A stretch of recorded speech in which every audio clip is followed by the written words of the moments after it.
Super Bowl 57 is in the books in what turned out to be a really good game. Both teams really brought it.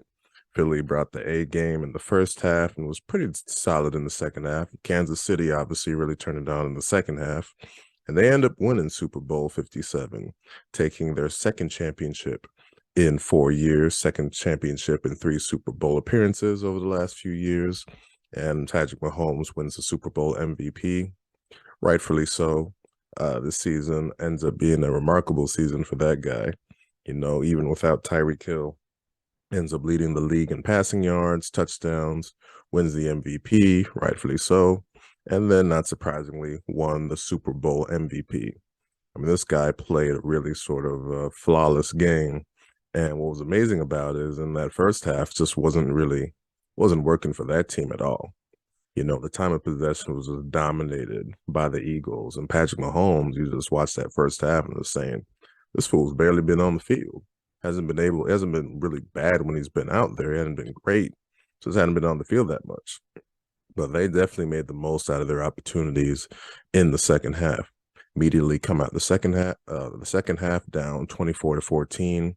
And it was just like, boom, touchdown, get another possession, boom, touchdown, another touchdown. And then obviously they go and get the game-winning field goal at the end and really just dampen what was a really, really good performance by Philly in the first half. Philly really did everything they were supposed to do right in that first half. But Kansas City has just shown this over the past few years that they're a team that doesn't matter if they're down by 10 in the first half, second half, fourth quarter, they just find a way. They're a relentless team strategically.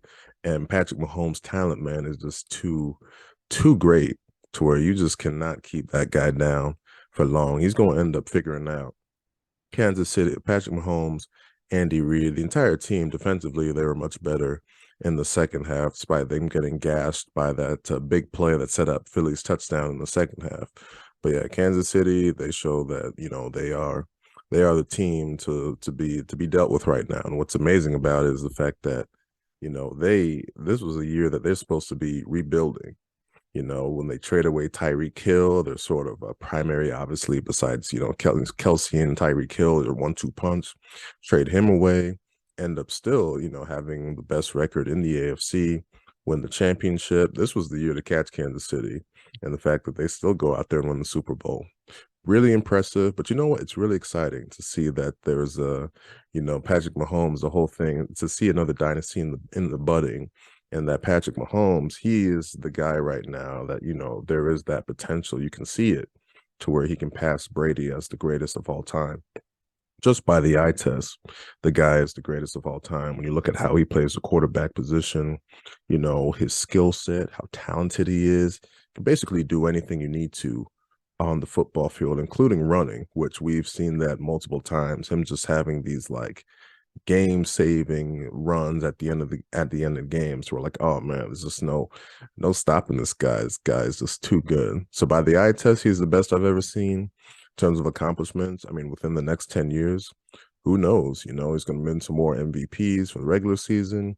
Got to think that, obviously, the Super Bowl window is not done. As long as he's in his prime, they've got to be the top two favorite every single year and probably the favorite going into next year. So between that, having Kelsey, who has the argument to be the greatest tight end of all time, it's going to be fun to watch this team continue to sort of build a potential dynasty. I don't think it's a dynasty just yet.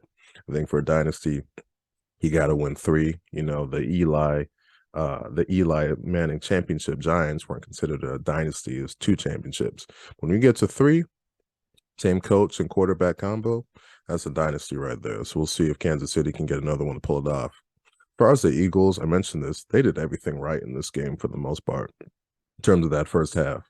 With their strategy, just keep Mahomes on the sideline. They played great offensively. They were just gashing Kansas City's defense. And Jalen Hurts, this is probably the most impressed I've been when like a losing effort in a long time. This guy was unbelievable. It's something I needed to see happen because he has just not played very well in the playoffs up until this game, the two games prior. And then obviously, there's the injury he had at the end of the season. But the way he played in this game, he was spectacular. He was amazing running the ball. He was just gashing Kansas City for just these back breaking, extending third down type plays. First getting first downs, just like, whoa, this guy is putting these legs to amazing use. I mean, we obviously know that running is his primary option, but the way he was throwing the ball too, he was just making some big time darts down the field. The touchdowns he had in the first half, he almost had a near touchdown on the big throw to I can't remember who it was in the second half that tied the score at what was it 35-35. Yeah, he played unbelievable. He played like an MVP in this game. It's like I said, it's one of the most impressed I've ever been with a Super Bowl losing effort. He was super impressive in this game and looked like the Jalen Hurts that was in the MVP talks during the regular season. That's how good he was. As far as that team, the only problem they're going to have is the fact that, he's on a rookie deal. And once they have to pay him, they're going to lose some of those free agents and won't have quite a stacked roster. Because you're thinking like, oh, this team will be back. But, they're going to have some tough decisions, just like Kansas City had to make with Tyreek Hill. But Jalen Hurts, as far as his character, his demeanor, great stuff from him. Unfortunately, this game is going to be sort of a sidetracked in terms of the quality by the discussion of the late call in the fourth quarter when it came to Kansas City extending their drive with about like a minute left.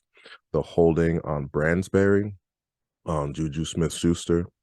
Now I don't want to. I want to make it clear: Kansas City, and most people know, Kansas City was going to win this game probably either way. They were already in field goal range, and so Kansas City, if they kick a field goal on that play instead of extending the drive, they're up by 3 with about, I guess, 50 seconds left. Philly would have no timeouts. Odds would probably be in their favor. Obviously, the penalties sort of sealed it for them, obviously, at that point. But if you look at it, even though you hate that the call happens in that moment, I mean, I think ideally everyone would like to see the players decide it. But you look at what happened, and it kind of was a penalty, truth to be honest. You have basically hand wrapped around the back, tugging the jersey. I think the only problem with it was, in a lot of people's eyes, is that it didn't seem to affect the play too much in terms of the throw. Mahomes was basically, it was an uncatchable ball. I mean, it went out of bounds. But if you're just calling stuff by how it happens on the field and the official sees the tug happen, it's hard for him to look at that penalty happen plus the throw going out of bounds. Probably a different official that called it anyway. So it is what it is. It made for sort of an odd ending. Would have been nice to see Philly get that a real legit chance to win it at the end.